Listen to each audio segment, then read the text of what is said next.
Nous avons déjà appris quelques techniques pour trier les données Excel de différentes façons. Ici, l'objectif est plus subtil.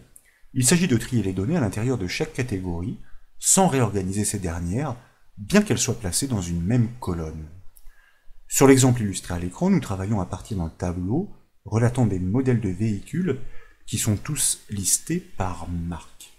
Mais dans chacune de ces marques, l'organisation n'est pas cohérente et ne simplifie pas la lecture. Cependant, lorsque l'utilisateur clique sur le bouton « Trier », tous les modèles sont réorganisés alphabétiquement à l'intérieur de leur catégorie sans que l'ordonnancement de ces dernières ne change. Ce développement est d'autant plus intéressant que cette spécificité serait fastidieuse à mettre en place avec les fonctionnalités naturelles d'Excel, à plus forte raison si les catégories sont nombreuses. Nous proposons de travailler à partir d'un classeur dans lequel des données sont présentées par catégorie. Bien sûr, ce classeur est offert au téléchargement depuis le site bombache.fr. Nous retrouvons les modèles de véhicules rangés dans leur catégorie avec leur prix. Mais à l'intérieur de chaque catégorie, les informations ne sont pas organisées alphabétiquement. Les en-têtes des catégories, quant à eux, se différencient des autres données par un fond plus sombre, mais surtout par un style gras. C'est ce changement de style que nous exploiterons dans le code VBA pour différencier les sections à organiser indépendamment. Sur la droite du tableau, vous notez la présence d'un bouton, nous l'avions déjà constaté. C'est au clic sur ce dernier que la réorganisation par groupe doit s'opérer. Il est déjà attaché une procédure et nous proposons de le constater. Pour cela, je vous invite à réaliser le raccourci clavier Alt F11 pour basculer dans l'éditeur VBA Excel. Vous devez y constater la présence de la procédure triée par groupe. Si ce n'est pas le cas, dans l'explorateur de projet sur la gauche, vous devez double-cliquer sur l'élément Module 1. C'est un traitement doublement récursif que nous devons entreprendre. Une première boucle doit parcourir toutes les cellules de la première colonne. À l'intérieur de cette boucle, une autre doit poursuivre son traitement tant qu'aucun style gras n'est détecté. C'est ainsi que nous saurons que les modèles appartiennent à la même marque et que nous connaîtrons les bornes des plages à trier. Pour cela, nous avons tout d'abord besoin d'un jeu de variables. Donc, dans les bornes de la procédure, nous commençons par déclarer mot-clé dim, une variable de boucle que nous proposons de nommer i et que nous allons typer comme un entier classique, c'est-à-dire as integer. Nous avons besoin à chaque détection de groupe, de connaître les bornes, c'est-à-dire le point de départ et le point final de la plage à trier à l'intérieur de sa catégorie. C'est pourquoi nous allons déclarer une première variable que nous nommons début et que nous typons comme un entier court, c'est-à-dire comme un byte, et une seconde que je vous propose de nommer fin et que nous typons elle aussi comme un entier court, c'est-à-dire comme un byte. Ensuite, et pour qu'il n'y ait pas d'ambiguïté si d'aventure ce classeur hébergé plus d'une feuille, nous allons déclarer un objet feuille que nous allons typer comme un worksheet, tout simplement pour pouvoir pointer sur la feuille sur laquelle nous souhaitons réorganiser les informations par catégorie.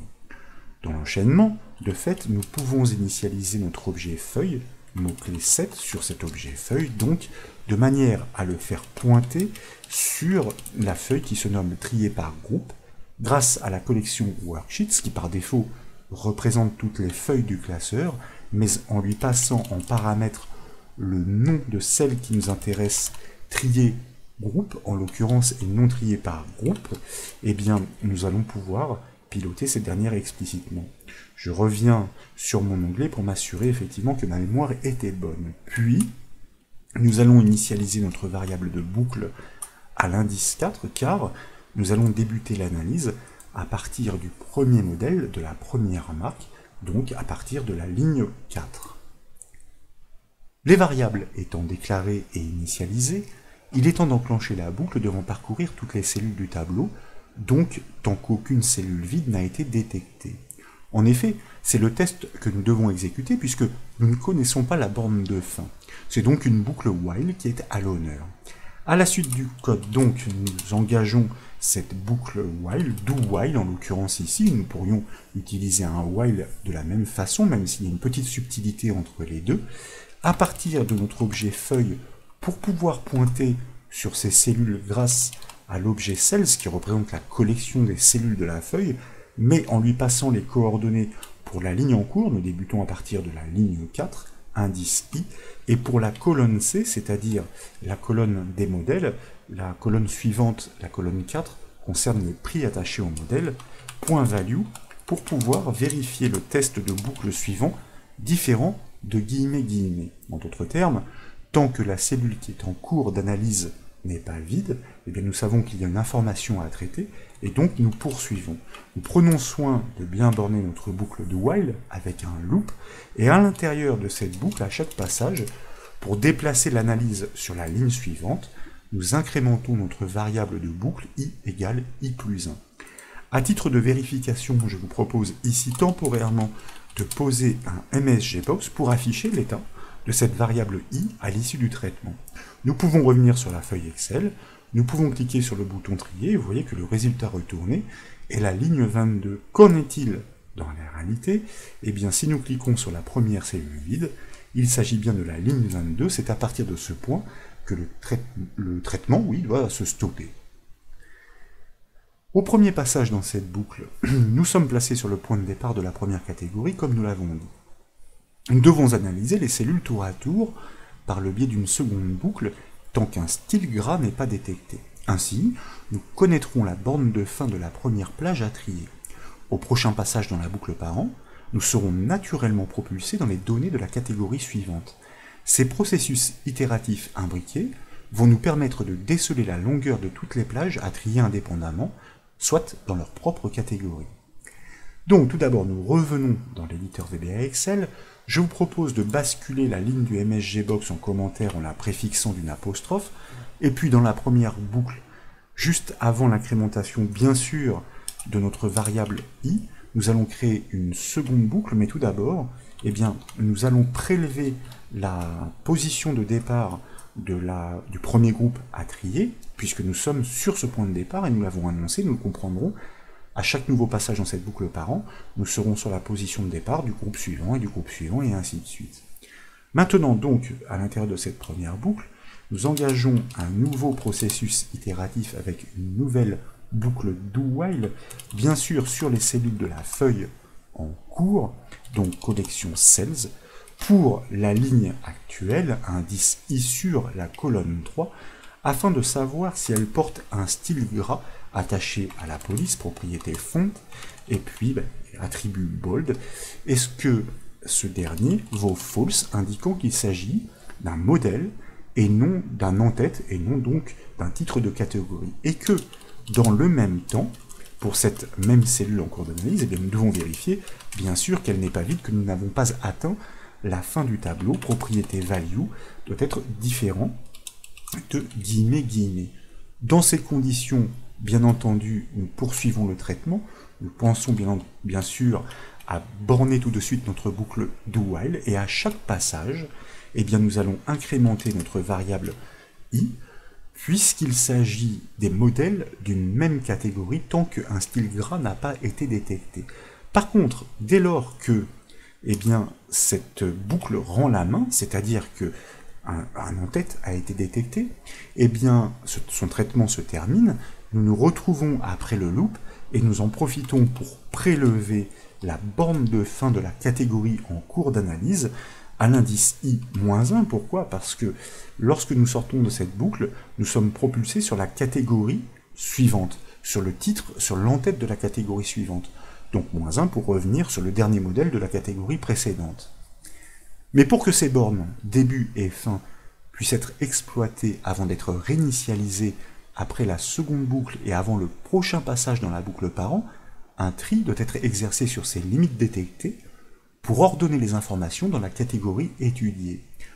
Pour cela, donc, eh bien, nous allons à la suite de notre code, donc après, si vous voulez, l'affectation de notre variable fin, mais bien sûr avant l'incrémentation de notre variable de boucle i, qui va permettre de propulser la suite de l'analyse sur le début de la catégorie suivante, et bien pour la catégorie en cours décelée, nous devons ordonner un tri.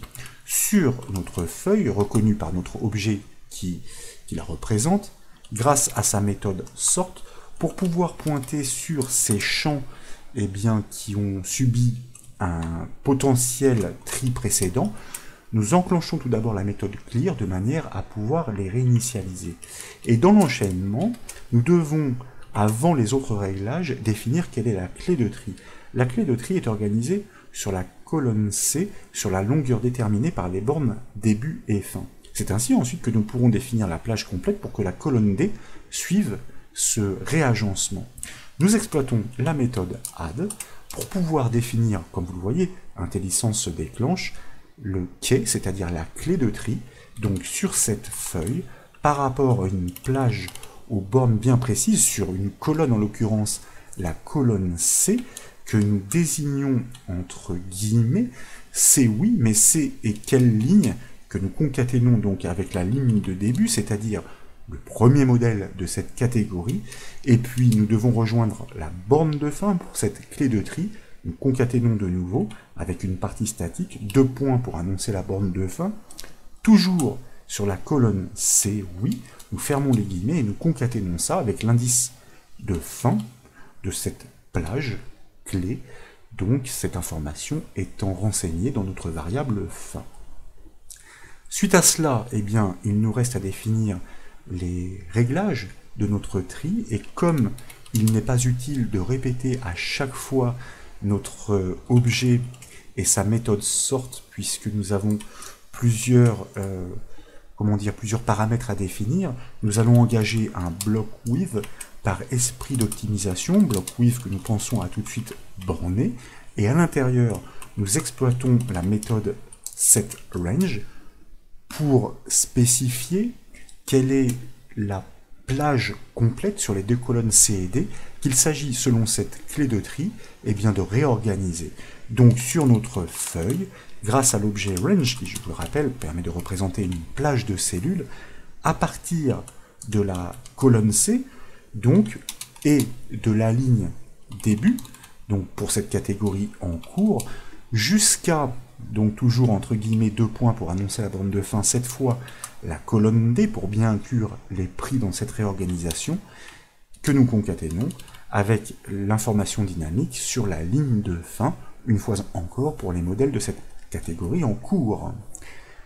Puis nous allons régler la propriété header, celle des en-têtes, à XLNO, car une fois n'est pas coutume, il n'y a pas d'en-tête dans ce tableau.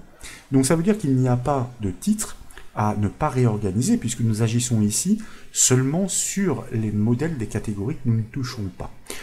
En d'autres termes, nous indiquons à ces préférences de tri d'inclure toutes les données spécifiées dans la réorganisation, de n'en exclure aucune. Enfin, nous exploitons classiquement la méthode apply, tout simplement pour déclencher ce tri selon ses préférences. Le code VBA est déjà terminé, mais avant de le tester, il nous reste un dernier réglage opportun à opérer. Au fil de l'analyse, le curseur de l'affichage va se déplacer avec les cellules pour finir sur la première ligne vide située après le tableau. Dans notre cas, pour l'instant, la ligne 22. Pour apprécier le résultat des tris ordonnés par catégorie, il convient de remonter l'affichage en haut de la feuille. Pour cela, il suffit simplement de sélectionner une cellule de la première ligne par le code VBA. Donc nous nous positionnons après la boucle parent, c'est-à-dire une fois que tout le traitement est terminé, nous exploitons de nouveau notre objet range pour définir cette fois non pas une plage, mais une cellule qui est une plage particulière, en l'occurrence celle de la première colonne A et de la première ligne 1, et nous exploitons la méthode select pour pouvoir l'activer et ainsi recaler l'affichage tout en haut. Je vous propose donc de revenir sur la feuille Excel et puis de cliquer sur le bouton trier, et vous avez le plaisir de constater que toutes les données sont effectivement réorganisées alphabétiquement dans leur catégorie sans que les catégories elles-mêmes ne soient impactées. Imaginez la productivité si ce tableau était fait de dizaines voire de centaines de catégories et de milliers de lignes. Voilà donc pour cette nouvelle astuce VBA Excel consistant à réorganiser les données à l'intérieur de leur groupe.